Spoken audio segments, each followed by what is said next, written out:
Lagi pada ngapain, Lur? Yang lagi pada kerja, tetap semangat yo. Kalau kebanyakan mengeluh, nanti pekerjaannya malah terasa makin berat loh. Kalau aku sih jelas semangat terus.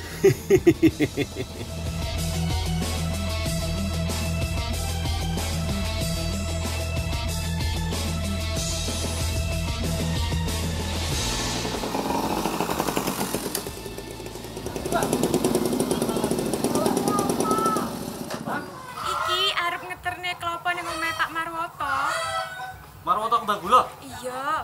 Wis bareng kowe, aku ya ana gawe nang kono. Ya wis suwun lo ya.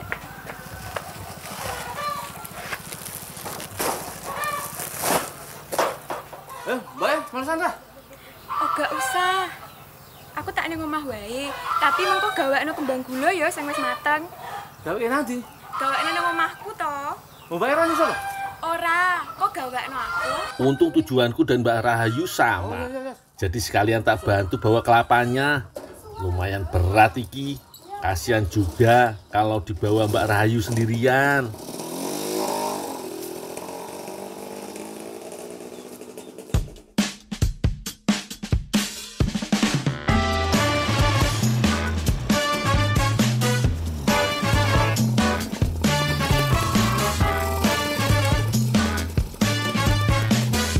Kebetulan aku juga mau bantu-bantu di UKM Kembang Gula di Desa Pace Kulon, Kecamatan Pace, Nganjuk.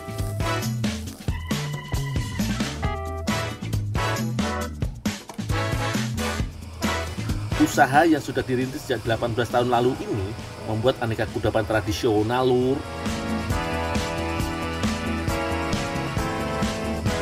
Ada jenang, kembang gula kelapa, dan masih banyak lainnya.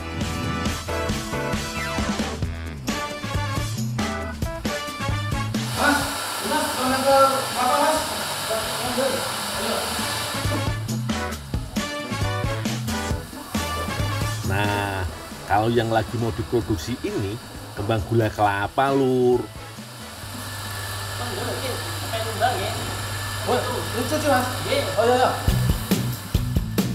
Bahan utamanya dipilih kelapa yang nggak terlalu tua atau muda. Kupas kulit ari kelapanya yo, kemudian dicuci sampai bersih.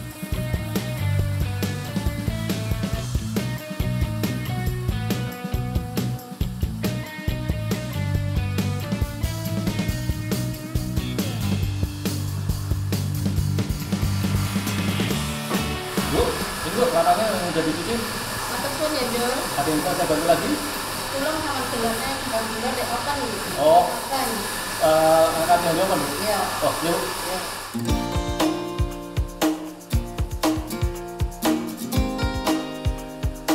Kelapa diparut dengan alat parut khusus supaya dapat bentuk memanjang seperti iki, Lur.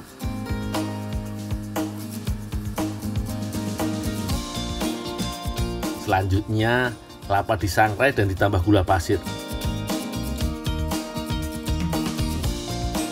Kalau sangrai kelapa bisa sampai 15 kg, Lur. Terakhir, tinggal dikasih pewarna makanan yo.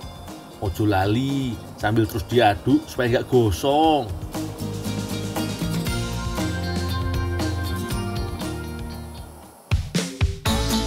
Kalau sudah matang, langsung dicetak wae yo. Setelah dicetak, kembang gula harus di oven. Tujuannya supaya kadar airnya berkurang dan teksturnya jadi renyah, Lur. Sekarang aku mau bantu angkat kembang gula yang sudah di oven iki. Mbak, taruh mana, Mbak? Taruh sini saja, Dul. Jadi kayak gini, Mbak ya? Udah. Oh, ayo cip ya. Iya, Dul. Ini Bu ya. Iya, Dul. Mana gurih ngono ya? Iya. Dul, tolong anterin ke Mbak Ayu ya. Oh, ini antar Bayu. Iya. Wah, ya, Pak. Siap, Dul. Ya, Pak.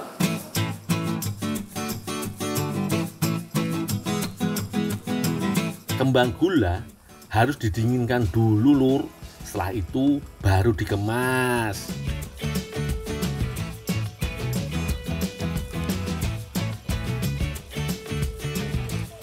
Satu kemasan biasanya diisi beberapa warna. Jadi lebih menarik ya lur kalau warna-warni begini.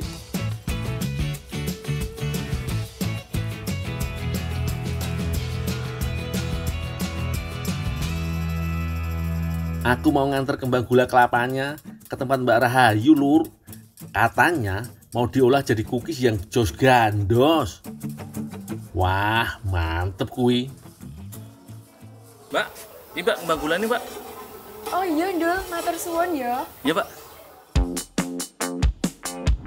Bahan yang dipakai untuk membuat cookies antara lain kelapa, telur, susu bubuk, tepung terigu, dan mentega.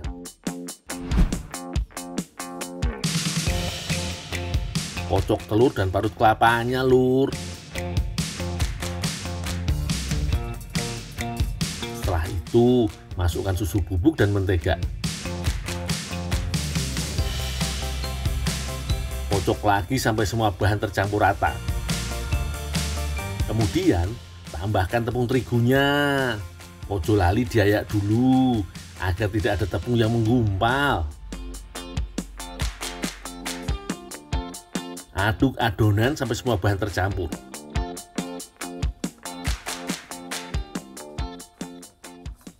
Lopon deh, wis rampung apa dereng? Oh, sampun Bu. Wis rampung kene campurne. Niki. Ya. Suwun ya. Nggih. Sekarang tambahkan parutan kelapa ke dalam adonan. Biar tambah menarik tampilannya, tambahkan pewarna makanan yo. Aduk lagi sampai warnanya merata ke seluruh bagian adonan. Selanjutnya, adonan dicetak lur.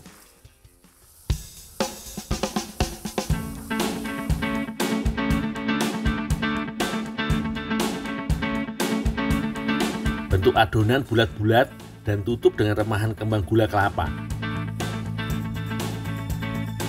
Kemudian letakkan di loyang dan tekan-tekan sampai rata. Oh iya, loyangnya dilapisi daun pisang. Fungsinya supaya cookiesnya nggak lengket dan ada aroma harum khas daun pisang. Yuk semangat yuk. Cetak cookies kembang gula kelapa sampai habis adonannya.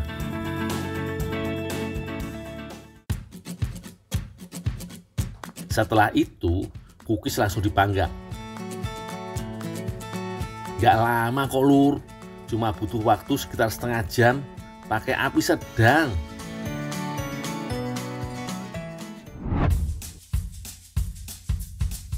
Ini dia hasilnya lur, apik tenan yo tampilane. Apalagi warnanya yang gonjreng-gonjreng bikin cookiesnya makin meriah. Aku jadi gak sabar pengen nyicipi rasane lur. Ayo Pak, sisan Pak. Ternyata sekali lihat lembut banget cookies kembang gula kelapa nih. Rasa manisnya juga pas, jadi gak bikin nek lur. Selain itu ada sensasi krenyes-krenyes kelapa dan cita rasa gurihnya. Semuanya membuat rasa cookiesnya makin lengkap. Pas banget lah iki buat jadi teman ngeteh sore-sore. Lur, cookies kembang gula kelapa iki gak cuma enak, tapi kaya nutrisi juga loh. Karena terbuat dari bahan utama kelapa yang kaya akan protein, vitamin, dan mineral. Pokoknya mantep lur.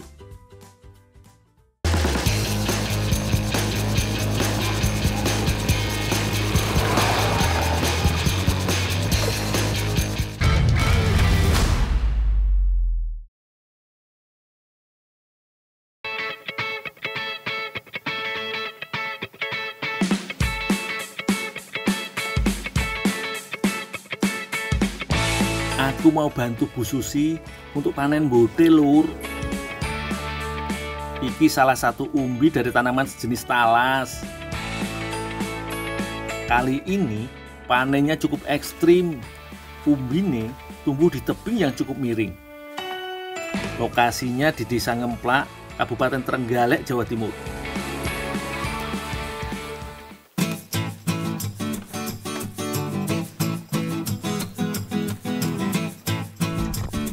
bote termasuk tanaman yang nggak bikin repot lur. Mereka bisa tumbuh di semua iklim dan tidak tergantung jenis tanah apapun. Bote bisa dipanen setelah ditanam selama 6-9 bulan. Dalam satu tanaman, umbi anakannya bisa sampai 10. Satu umbi beratnya kira-kira bisa 1 kiloan. Lumayan toh dapatnya kalau panen satu tanaman. Dul, Ya Bu, salahkah purung gotene? kata Bu, banyak. Tak salahkah ndang ke Bali tiadai. Oh ya Bu.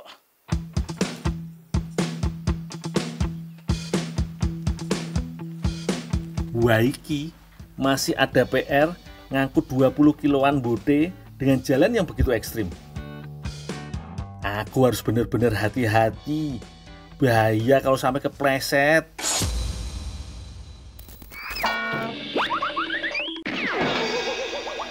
Walah, baru dibatin sudah kepleset beneran.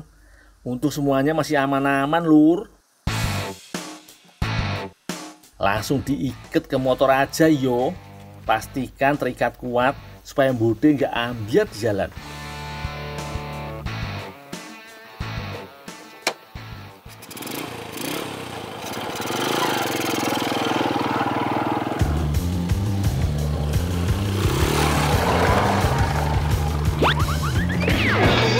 Waduh, aku sudah hati-hati tapi masih kepleset iki lur.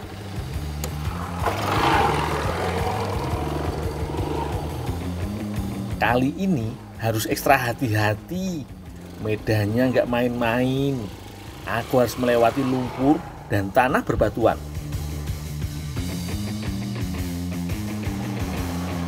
Akhirnya sampai juga lur. Bote yang kubawa iki mau dijadikan keripik.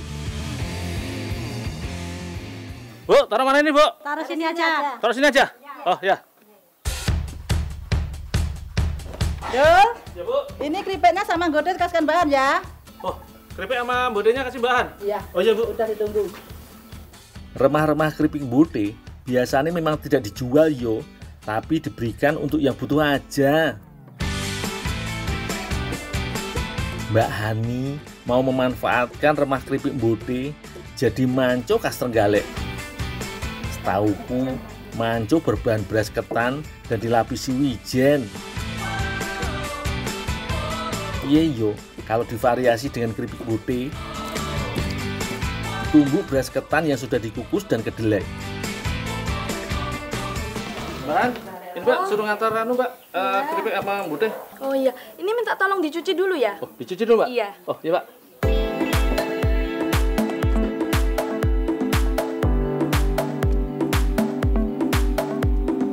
Bote dikupas dulu lur, kemudian direndam selama 5 menit dan dicuci.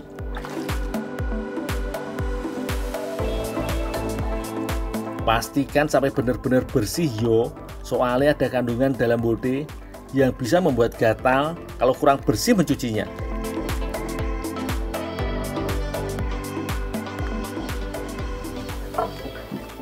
Bahan, ini Mbak udah dicuci Mbak. Iya. Ini kamu lanjutin dulu numbuknya ya.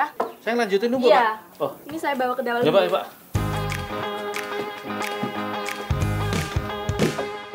Butuh tenaga yang kuat untuk menumbuk beras ketan kukus. Soalnya makin lengket dan kenyal, semakin susah ditumbuk. Untung aku wis biasa lur, jadi nggak masalah.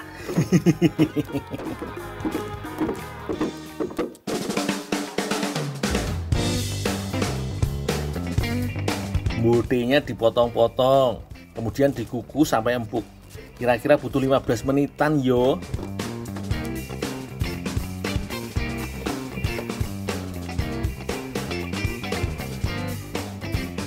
Beras ketan yang sudah lembut langsung dipipihkan dan diletakkan di tampah. Oh iyo, tampahnya sudah diberi tepung supaya nggak lengket saat diangkat. Wis beres iki lur, tinggal dijemur sampai kering.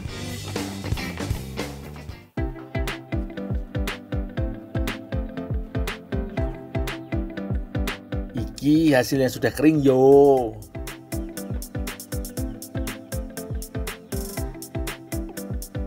Mbak, ini Mbak ketannya Mbak yang udah kering.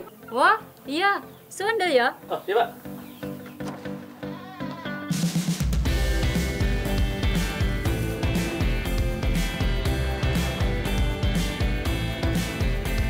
Wah, mantep iki.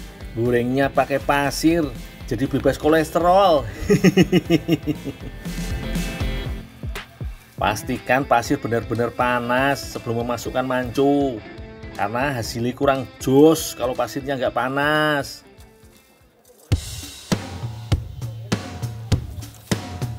Wah, iki benar-benar mengembang sempurna mancune, Lur.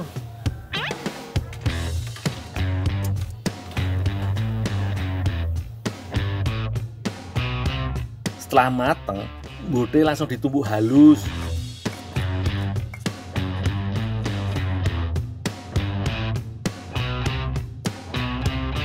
Tambahkan bawang putih dan garam secukupnya supaya rasanya lebih gurih.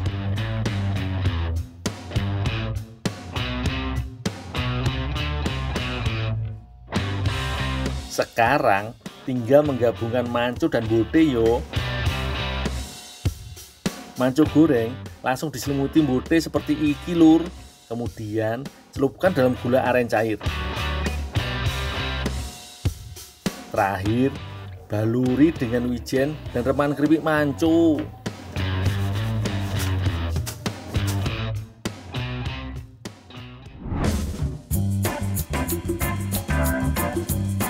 Ini yang namanya mancu bote, Lur. Jadi kelihatan ginuk-ginuk karena balutan dari bote yo. Ngantep tenan iki.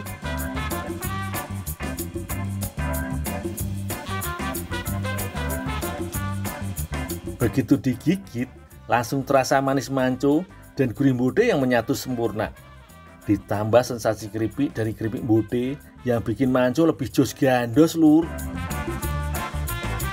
Sing jelas, mancu iki gak cuma bikin kenyang, tapi juga jadi cemilan sehat, Lur.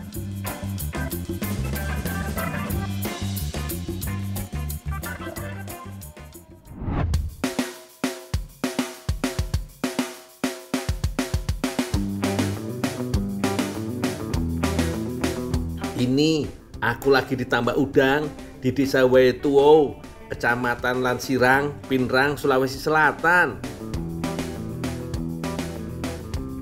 Jenis udang yang dipelihara ditambah ini adalah udang windu, jenis udang laut asli dari Indonesia, Lur.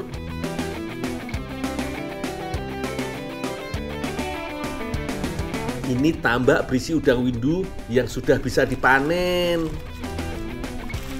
Biasanya panen dilakukan saat udang windu menginjak usia 3 bulan. Karena di usia ini bobot udang windu sudah mencapai sekitar 200 gram. Mantap, banyaknya yo.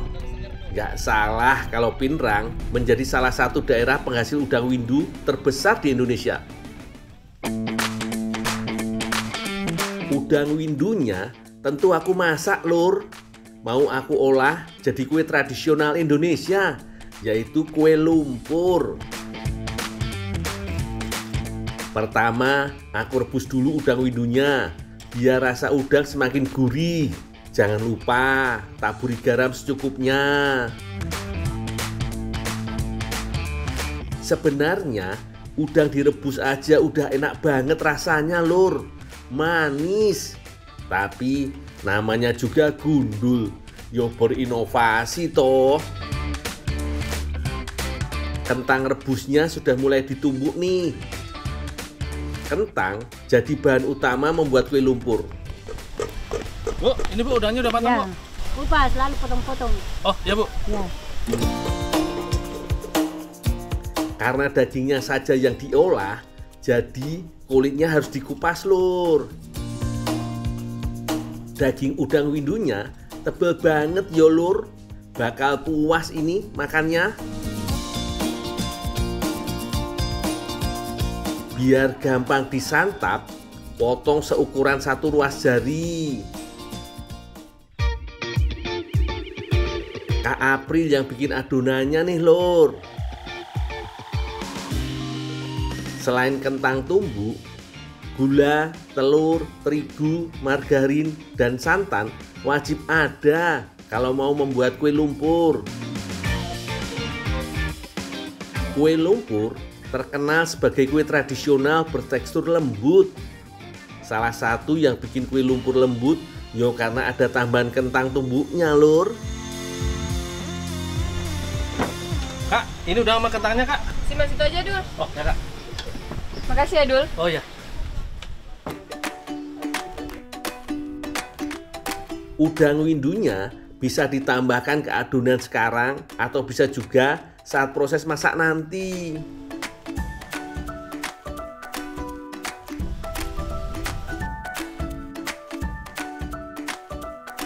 Adonan kue lumpurnya sengaja ada yang diberi pewarna makanan, Lur.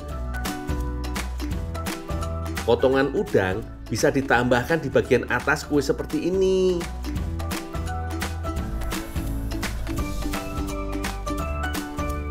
Duh, aku yo nggak sabar buat segera cicipin, Lur.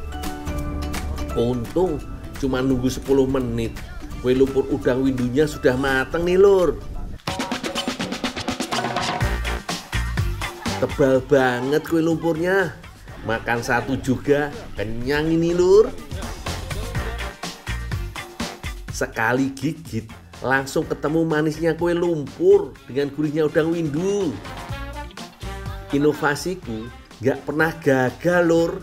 Jaminan enak dan jos gandos.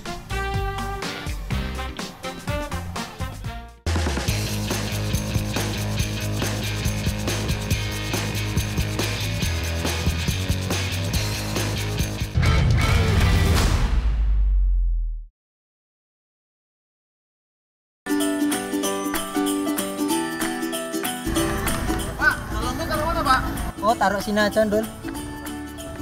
Langsung maju itu. Oh, ya, Pak.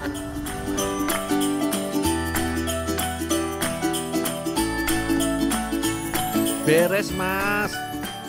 Sambil bantu-bantu menanam bibit di kebun Pak Mardi, aku mau sekalian belajar budidaya jambu kristal. Pak, saya antar jambu dulu ya, Pak ya. Iya, sana.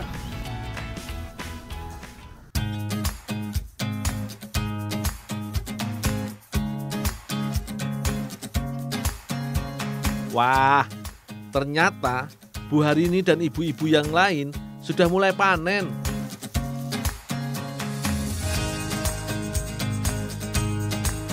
Sejak ditanam, jambu kristal tidak dibiarkan berbunga dulu. Harus ditunggu sampai setahun, karena batang tanaman belum cukup kokoh untuk menopang buah.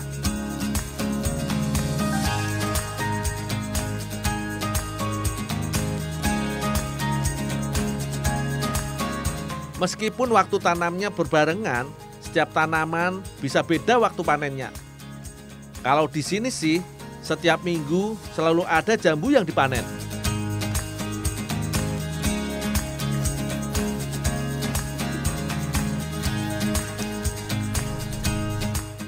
Bu, mana Bu jambunya yang mau diantar, Bu? Ini Dul yang mau dibawa. Oh, ya, Bu. Oh, ini.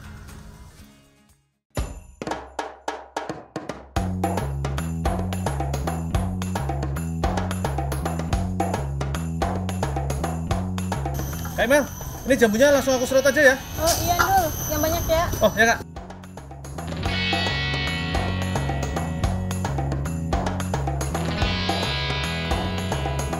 Oke Mbak Imel, tunggu yo. Nanti aku antar jambu serutnya setelah aku selesaikan tugasku.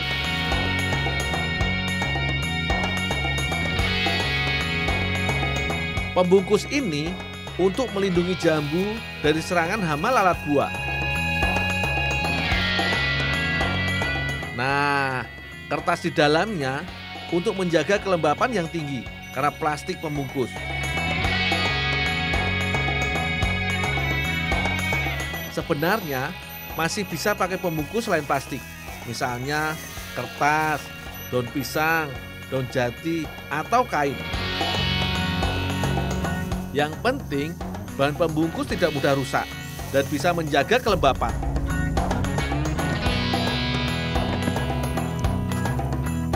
Oh iya, hampir lupa. Aku harus menyisihkan beberapa buah jambu untuk Mbak Imel.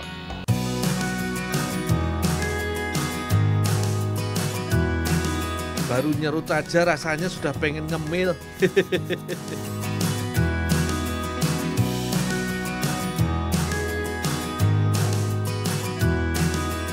Jambu kristal memang enak dan menyegarkan kalau dimakan langsung.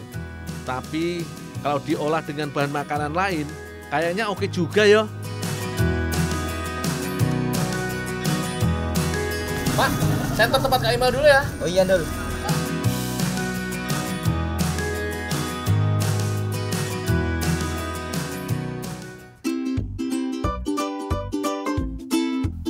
Kata Mbak Imel, jambunya mau dibikin kue pukis. Piye ya rasane buah jambu jadi kue. Telur dan gula dikocok, lalu ditambahkan pengembang dan mentega cair, juga terigu. Kalau nggak pakai pengembang, kue pukisnya bisa bantat alias kurang cantik.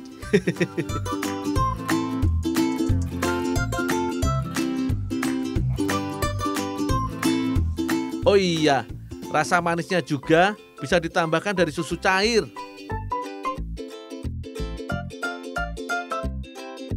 Kak Imel, ini jambunya udah diserut. Oh iya, makasih Endul. Oh, ya Kak. Kalau santannya dibuat kental yo, biar makin gurih. Sebaiknya sih dari kelapa yang sudah tua.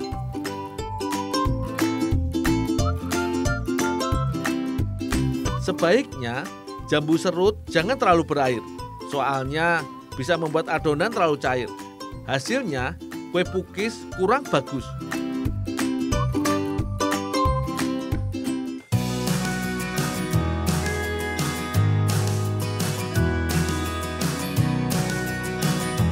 Setelah cetakan dioles mentega, tuang adonan pukis.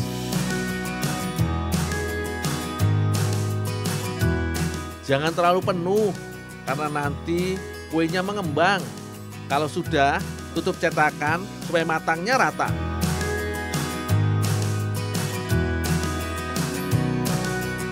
Oh iya, serutan jambunya juga bisa dipakai sebagai topping ya.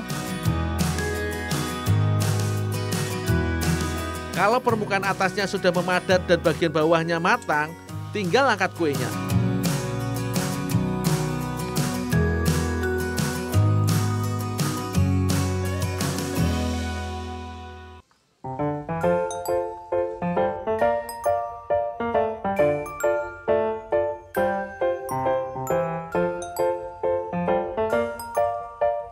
Piye, ciamik toh?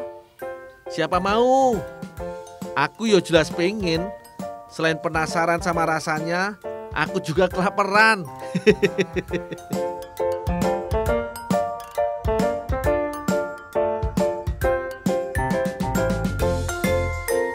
Wah, ini dia yang dinanti datang juga akhirnya. Langsung santap ya, Bu. Lembutnya kue pukis beradu sama rasa krenyes-krenyesnya jambu. Jadi manis-manis gimana gitu. Gak cuma enak, tapi lumayan mengganjal perut.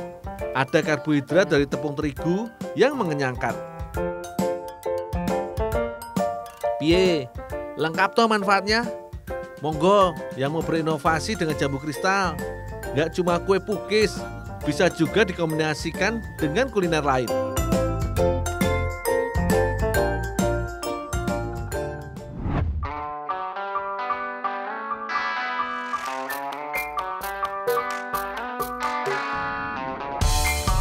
Lur, ini aku bukan lagi piknik sama ibu-ibu loh.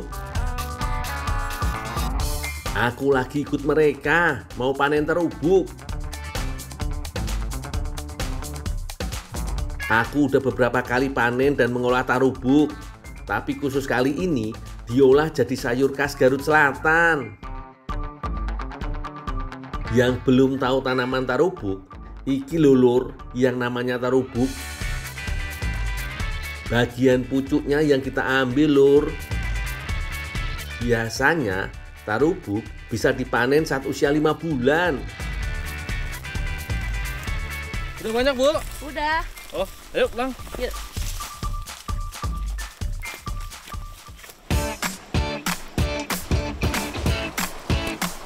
Hasil panenku tadi langsung kukupas satu persatu pelepahnya. Nah, ini lur, bagian tarubuk yang bisa jadi makanan super lezat, mirip telur ikan yo. Di rumah, Ibu Resi dan Teh Pipit sudah menyiapkan bumbunya lur. Bumbu sayur tarubuk terdiri dari bawang merah, bawang putih, cabai merah, kunyit, dan kemiri. Ulek sampai halus.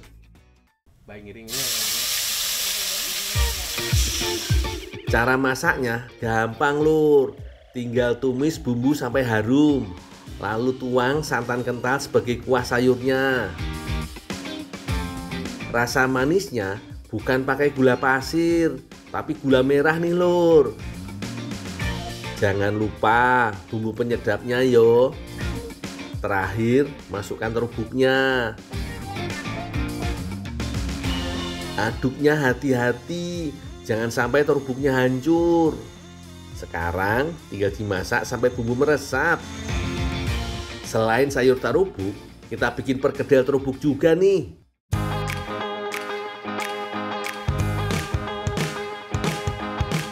Sengaja dihancurkan begini biar gampang tercampur dengan bahan lainnya. Campur dulu telur dan tepung terigunya. Setelah itu baru tambahkan terubuknya.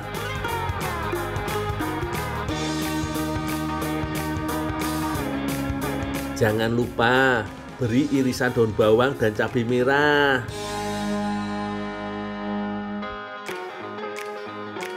Goreng perkedel terubuk sampai berwarna kuning kecoklatan. Udah pasti harus disantap bareng nasi panas lur. Menu kali ini serba terubuk lur. Rasanya bener-bener yummy. Gurih, pedas, dan perkedelnya ini loh, gak kalah enaknya sama perkedel kentang. Aku sih yes banget.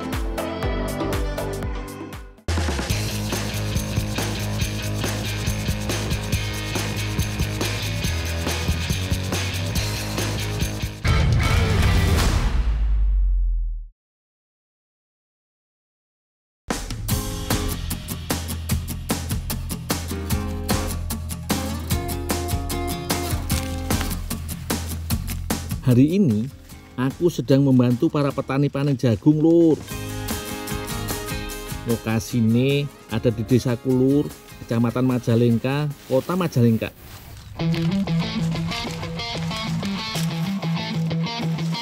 Lur, tahu kan kalau jagung merupakan salah satu tanaman sereal penting di Indonesia.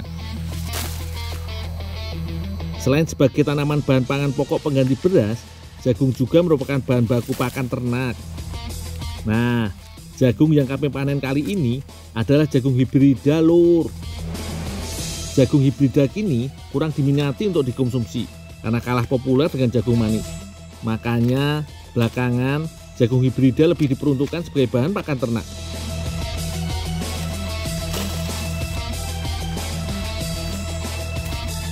Jagung yang sudah dipanen kemudian dikumpulkan untuk dikupas dan dijemur selama beberapa hari hingga kering.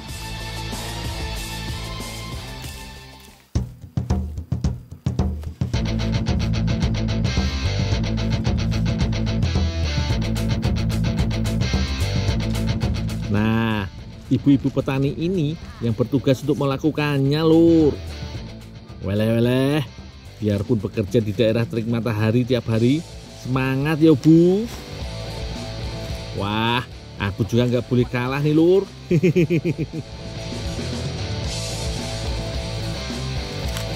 Bu, ini saya bawa ke rumah dulu ya. Meski diperuntukkan untuk pakan ternak, tapi jagung hibrida adalah varietas jagung unggulan loh lur. Jagung hibrida merupakan jenis jagung keturunan langsung hasil persilangan buah atau lebih varietas jagung yang memiliki sifat unggul dari masing-masing varietas yang disilangkan. Nah, gerobakku sudah penuh nih lur. Ya wis, aku mau antar jagung-jagungnya dulu yo.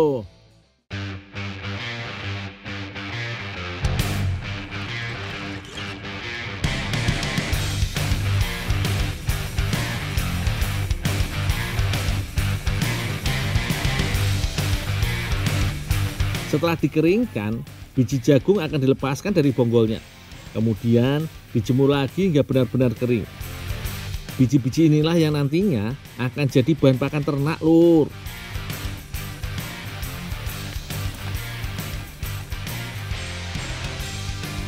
Wah, kalau aku masak, jangan-jangan bisa jadi berondong jagung nih. Lumayan buat teman ngemil sambil nonton Jack Gundul.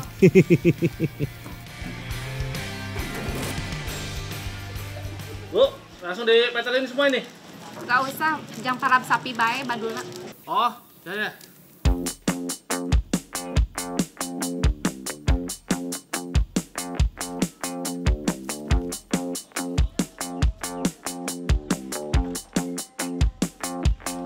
Dul, mau dikemanain itu?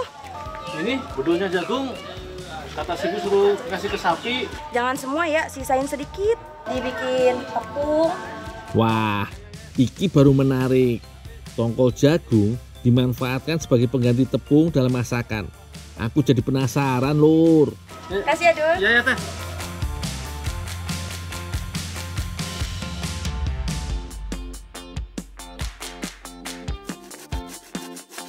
Tongkol atau bonggol jagung seringkali hanya menjadi limbah atau bahan pakan ternak. Padahal bonggol jagung punya berbagai macam manfaat. Tapi tentunya harus diolah dulu ya lur. Parut bonggol jagung hingga menjadi serbuk. Nah, agar bisa menjadi serbuk, bonggol jagung yang digunakan harus yang sudah kering lur. Karena masih berbentuk serbuk kasar, nggak bisa langsung digunakan lur. Harus disaring terlebih dulu untuk mendapatkan tepung saripatinya. Tapi proses penyaringannya berbeda loh lur. Serbuk bonggol jagung ini direndam dulu dengan air selama beberapa saat hingga membentuk endapan. Semakin lama direndam, semakin halus endapan yang didapatkan. Nah, endapan inilah yang kemudian bisa digunakan sebagai tepung saripatinya.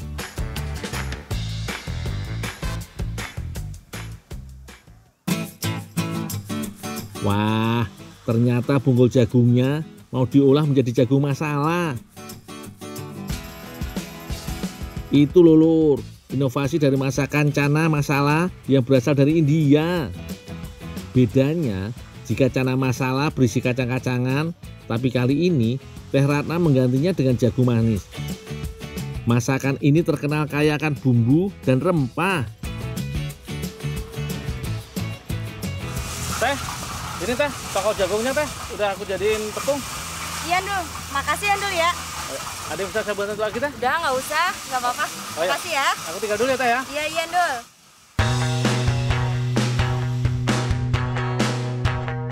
Seledri dan cabenya diiris tipis-tipis, sedangkan bahan lainnya akan dihaluskan lur. Tumbuk bawang merah, bawang putih dan kunyit. Kemudian tambahkan rempah keringnya.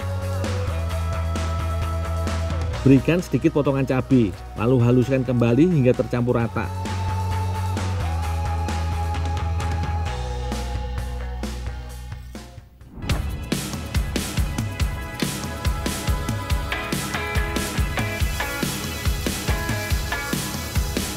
Jika minyak sudah panas, masukkan bumbu, daun salam, dan masak hingga matang agar tidak bau langu. Kemudian tambahkan bubuk cabai dan garam, aduk hingga rata.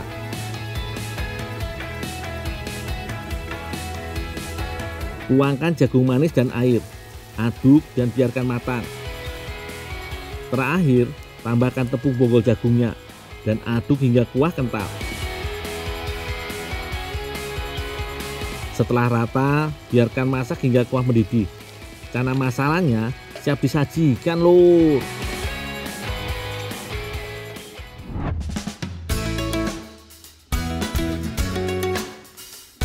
Wah, ternyata hasilnya apik tenan lur. Jadi nggak sabar pengen nyoba rasanya. Apalagi aromanya bikin lapar.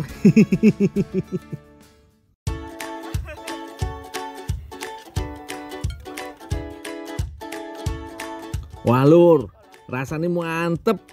Kuahnya pedes seger, jagungnya manis, menyatu banget. Apalagi kuahnya kental gini, malah favoritku. Jadi rasa bumbunya bisa lebih kuat dan terasa. Pokoknya jos gandos. Wah, setelah letih kerja seharian, terbayar dengan masakan Teh Ratna. Hatur nuhun pisan ya Teh. Lain kali gantian aku yang masakin Teh.